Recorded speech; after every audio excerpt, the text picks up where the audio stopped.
अखाड़ा में आपका एक बार फिर से स्वागत है। अतीक अहमद और उसके भाई अशरफ को प्रयागराज में मौत के घाट उतार दिया गया। जिस तरह से दोनों की हत्या की गई, क्या उसकी प्लानिंग पहले से ही बन गई थी? ये सवाल इसलिए क्योंकि हत्या के करीब 2 हफ्ते पहले अशरफ ने इस तरह की हत्या की धमकी देने का अंदेशा जताया था। अशरफ ने दावा किया था कि उसकी हत्या हो सकती है और उसने खत भी लिखने की बात कही थी। अशरफ के मर्डर के बाद अब वो खत वायरल हो गया है। मुझे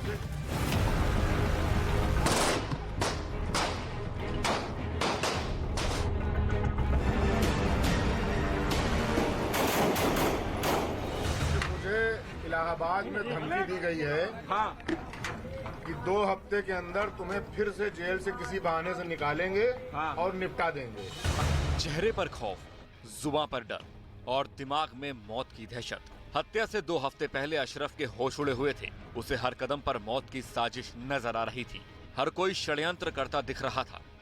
में चीफ जस्टिस सुप्रीम कोर्ट के माननीय चीफ जस्टिस को और इलाहाबाद के चीफ जस्टिस को और माननीय मुख्यमंत्री को मेरा बंद लिफाफा पहुंच जाएगा अगर मेरी हत्या होती है तो। अशरफ के बयान से बड़े सवाल खड़े हो रहे हैं। मसलन, क्या अशरफ को पहले से पता थी मर्डर की बात?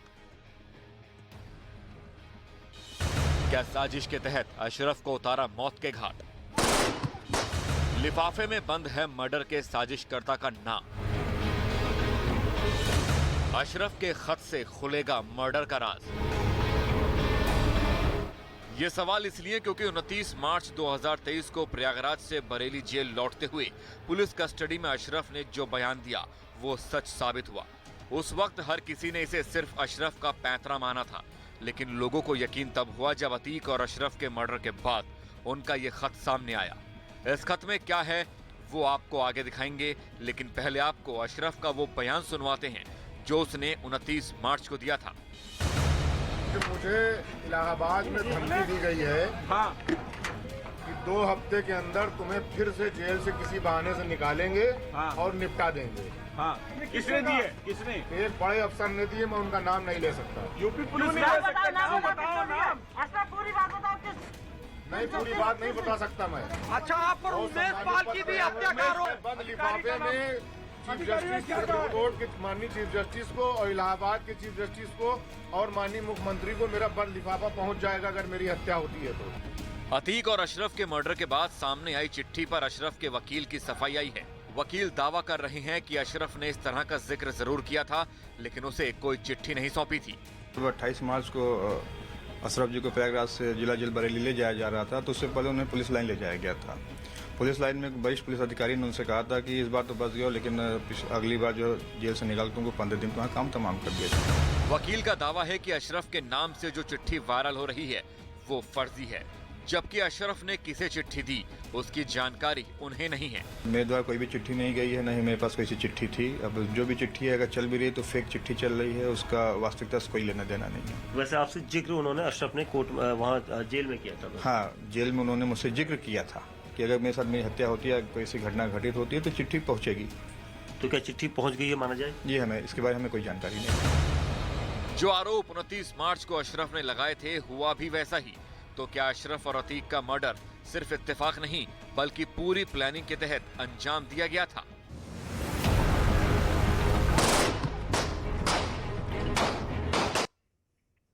बहुत प्रश्न उठते हैं, पर अतीक और अशरफ की हत्या की वारदात को अंजाम देने वाले तीनों हमलावरों को प्रतापगढ़ जेल में शिफ्ट कर दिया गया है।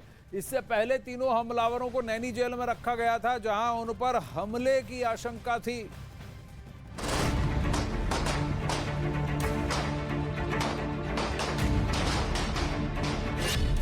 भाई का एनकाउंटर,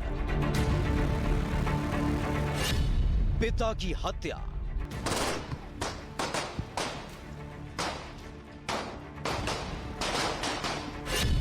चाचा का मर्डर, 55 घंटे के अंदर माफिया का परिवार मिट्टी में मिल गया था। जेल में बंद अतीक का बेटा अली बिलक बिलक कर रोने लगा। अपने बैरक में वो चीख रहा था, चिल्ला रहा था, अपने बाल नोच रहा था और बदले की आग में जल रहा था। अतीक का बेटा अली इस वक्त नैनी जेल में बंद है। जहां अतीक अहमद और अशरफ की हत्या करने वाले तीनों हमलावरों को गिरफ्तार करने के बाद रखा गया था। अतीक हत्याकांड के बाद से ही नैनी जेल के अंदर सुरक्षा पुख्ता कर दी गई थी, लेकिन जिस तरह से अली अतीक और अशरफ की हत्या के बाद आपा खो रहा था, उसके बाद हमलावर अरुण मौर्य, सनी सिंह और लवलेश तिवारी को हाई सिक्योरिटी बैरक में शिफ्ट कर दिया गया था। इस बीच एक इनपुट मिला कि जेल के अंदर तीनों हमलावरों पर हमला हो सकता है, उनको निशाना बनाया जा सकता है, जिसके बाद एहतियातन हमलावर अरुण मौर्य, सनी सिंह और लवलेश तिवारी को प्रतापगढ़ जेल में शिफ्ट कर दिया गया, जहां तीनों हमलावरों को तन्हाई सेल में रखा गया है, दूसरे बंदियों से दूर रखा गया है। इसके साथ ही जिस सेल में तीनों हमलावर बंद हैं, उस सेल के बाहर पुलिस की तैनाती कर दी गई है और साथ ही सीसीटीवी के जरिए निगरानी भी रखी जा रही है। एक तरफ तीनों हमलावरों को नैनी जेल से प्रतापगढ़ जेल में शिफ्ट किया गया है, तो वहीं नैनी जेल में बंद अतीक अहमद के बेटे अली पर भी नजर रखी जा रही है कि अली कोई कदम न उठा ले।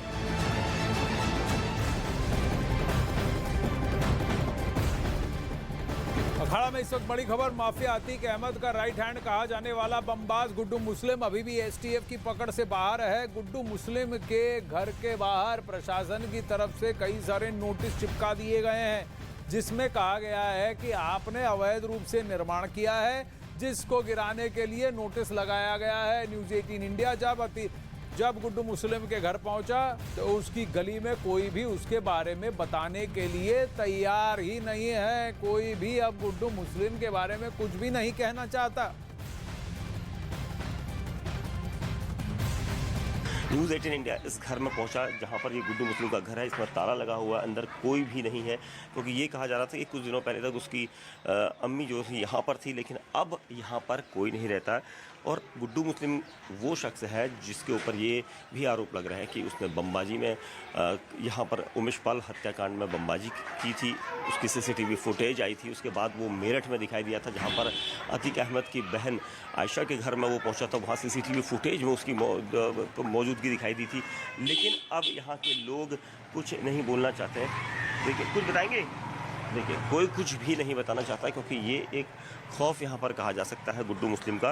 तो यहाँ के लोग कुछ नहीं बोलना चाहते। गुड्डू मुस्लिम वो शख्स है जिस पर ये भी आरोप लग रहे हैं कि अतीक अहमद की पत्नी शाइस्ता परवीन को कहीं ना कहीं गुड्डू मुस्लिम भी पनाह दे रहा है, क्योंकि उसका लॉजिस्टिक्स नेटवर्क जो है वो ज़बरदस्त है। और इसी वजह से यहाँ पर देखिए दरवाज़ा तक लोग बंद कर दे रहे हैं कि गुड्डू मुस्लिम के बारे में किसी को बात नहीं करनी है, और इसी वजह से कोई यहाँ पर बात नहीं करना चाहता। थोड़ा सा भाई साहब ये बताएंगे, यहाँ पर कब से रह रहा था गुड्डू मुस्लिम? हमें नहीं मालूम। नहीं बता, डर की वजह से नहीं बता रहे कि वैसे नहीं बता रहे? देखिए, ये एक डर, एक खौफ था। इसी वजह से गुड्डू मुस्लिम के पूरे इलाके की जो गली के आमने सामने के रहने वाले लोग हैं वो कुछ भी नहीं बोले, और उन्होंने ये साफ जानकारी दे दी कि वो कुछ नहीं बोल सकते, ना ही उन्हें कुछ पता है। यानी पता होने के बावजूद। बाबा जी नमस्कार, कुछ बताएंगे गुड्डू मुस्लिम के बारे में? हम जानकारी जुटा रहे थे कि कहाँ ये गुड्डू मुस्लिम कहाँ है, कुछ बताएंगे कब से रहता था? हमको नहीं पता, हम बाहर के हैं भैया। अच्छा, आप भी बाहर के हैं? हाँ, ये अच्छा, काम पे जा रहे हैं। देखिए, कोई भी इस मामले में बातचीत नहीं करना चाहता। अब वहीं अतीक अहमद और अशरफ के हत्याकांड की जांच लगातार चल रही है। ऐसे में आशंका जताई जा रही है कि वो अतीक का ही खास गुर्गा था, जिसने अतीक से न सिर्फ गद्दारी की बल्कि अतीक अहमद की हत्या की साजिश भी रच दी।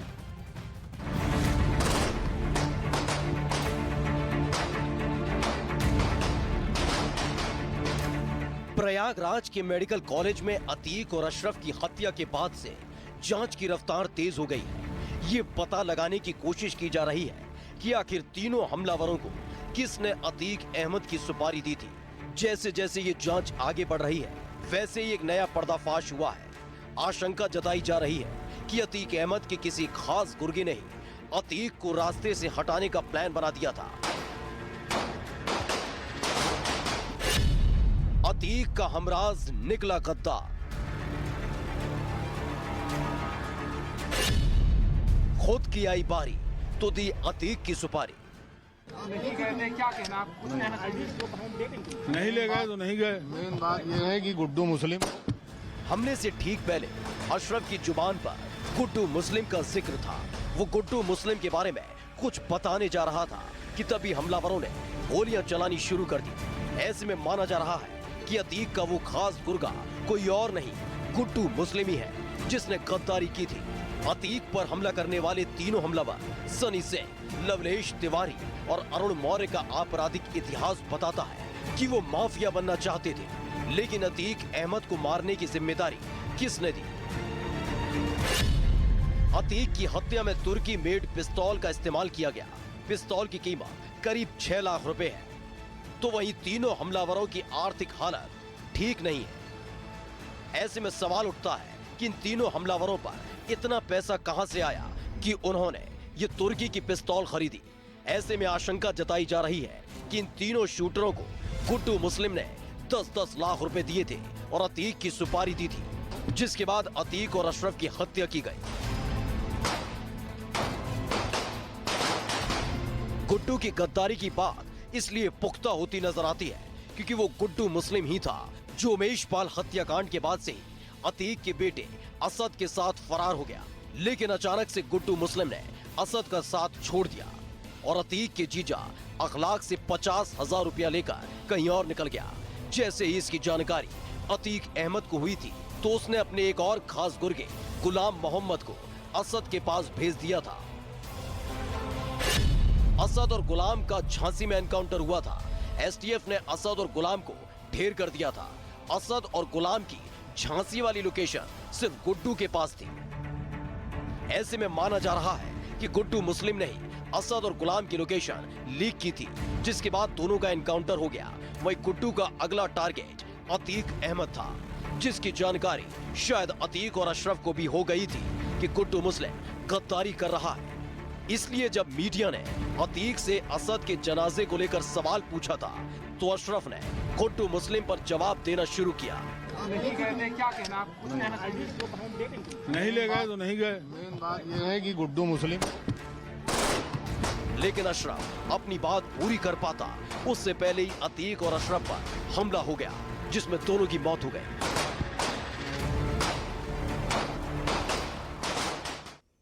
इस उमेश पाल हत्याकांड के 2 किरदार फरार हैं। एक अतीक अहमद की पत्नी शाइस्ता परवीन और दूसरा अतीक का गुर्गा गुड्डू मुस्लिम। आइए आपको बताते हैं कि यह गुड्डू मुस्लिम आखिरकार है कौन। उमेश पाल हत्याकांड में यह मुख्य आरोपी है। गुड्डू मुस्लिम पर 5 लाख का इनाम घोषित किया गया। यह बम बनाने में माहिर है। बमबाज गुड्डू के नाम से भी इसकी पहचान है और स्कूल के दिनों से ही लूट, अवैध वसूली ये करता रहा है। 1997 में लखनऊ में एक टीचर की हत्या इसने की थी। गेम्स टीचर थे वो, उनकी हत्या की थी। 97 में एक इंजीनियर की भी इसने हत्या की थी। फिर बिहार में बड़ी वारदात को इसने अंजाम भी दिया था। 2001 में पटना से ये गिरफ्तार किया गया था और फिर अतीक अहमद ने इसकी जमानत करवाई थी। अतीक के लिए ये कई साल से काम भी कर रहा था। यही गुड्डू मुस्लिम की असलियत है। और यहाँ पर क्या ये अब राजदार है या फिर दगाबाज? अतीक और अशरफ के मर्डर से ठीक पहले अशरफ की जुबान पर जिसका नाम था वो गुड्डू मुस्लिम था। गुड्डू मुस्लिम को लेकर अशरफ कुछ कह पाता उससे पहले ही हमलावरों ने ताबड़तोड़ फायरिंग कर दी। 10 सेकंड के अंदर 21 से ज्यादा गोलियां चली और दोनों को ढेर कर दिया गया। आखिर कौन है गुड्डू मुस्लिम और कैसे वो जुर्म की दुनिया का बादशाह बन गया? इस रिपोर्ट में जानिए गुड्डू मुस्लिम की क्राइम कुंडली।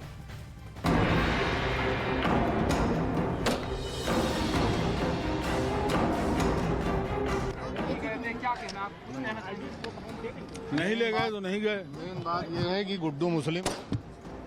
अशरफ की जुबान से गुड्डू मुस्लिम का नाम निकला ही था कि हमलावरों ने अतीक अहमद पर दनादन गोलियां दागनी शुरू कर दी। सिर्फ 10 सेकंड में 3 हमलावरों ने अतीक अहमद और उसके भाई अशरफ के जिस्म को गोलियों से छलनी कर दिया।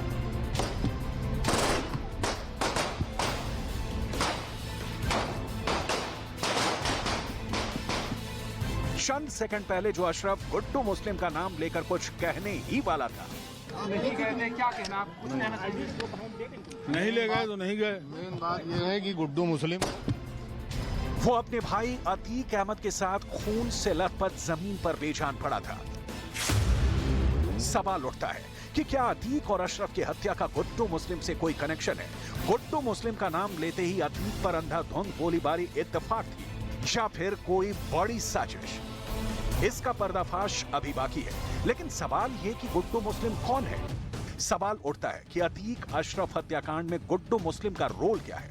इसका सच सामने आना बाकी है, लेकिन 15 अप्रैल की रात प्रयागराज के काल्विन अस्पताल के बाहर का यह मंजर देखिए। जब मीडिया के सवालों पर अतीक ने जवाब देना शुरू ही किया था कि बीच में ही अशरफ ने गुड्डू मुस्लिम का नाम लिया, तभी उसके बगल में खड़े अतीक अहमद को हमलावरों ने सिर से सटाकर गोली मार दी। जब तक कोई कुछ समझ पाता, तब तक हमलावरों ने अशरफ को गोली भी मार दी और दोनों की मौके पर ही मौत हो गई।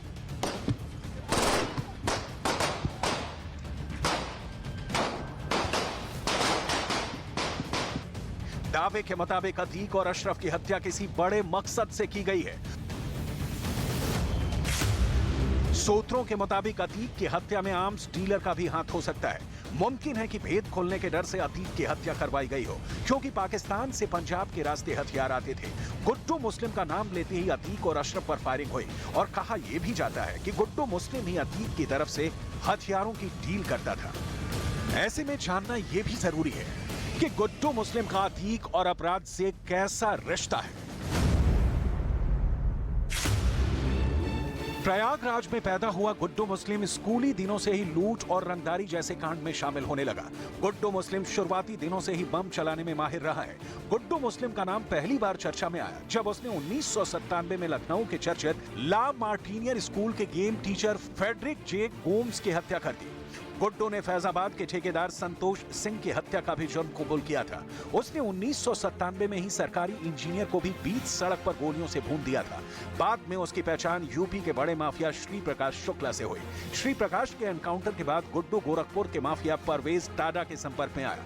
परवेज ISI का एजेंट था और जाली नोटों की तस्करी करता था। इसके बाद परवेज ने गुड्डू की मुलाकात बिहार के चर्चित माफिया उदयभान से करवा दी। बिहार में भी उसने कई बड़े अपराधों को अंजाम दिया। 2001 में गोरखपुर पुलिस ने उसे पटना के बेऊर जेल के सामने से गिरफ्तार कर लिया। कहा जाता है कि गुड्डू को तब अतीक अहमद ने ही जेल से छुड़वाया था। इसके बाद से और चलिए अब बात कर लेते हैं महायुद्ध की। क्या रूस के खिलाफ यूक्रेन की जंग कभी खत्म होगी? ये सवाल इसीलिए क्योंकि रूस को अपनी ताकत पर गुमान है। तो वहीं यूक्रेन की अगर बात करें तो यूक्रेन कम ताकतवर होकर भी 14 महीने से लगातार जंग लड़ रहा है, क्योंकि उसके पास अमेरिका की अगुवाई वाले नेटो का समर्थन है, जो न सिर्फ राजनीतिक तौर पर बल्कि हथियारों के लिहाज से भी लगातार यूक्रेन की मदद कर रहे हैं। अब तो ये मदद लड़ाकू विमानों के जरिए की जा रही है। एक और पड़ोसी देश स्लोवाकिया ने यूक्रेन को फाइटर जेट भेज दिए हैं।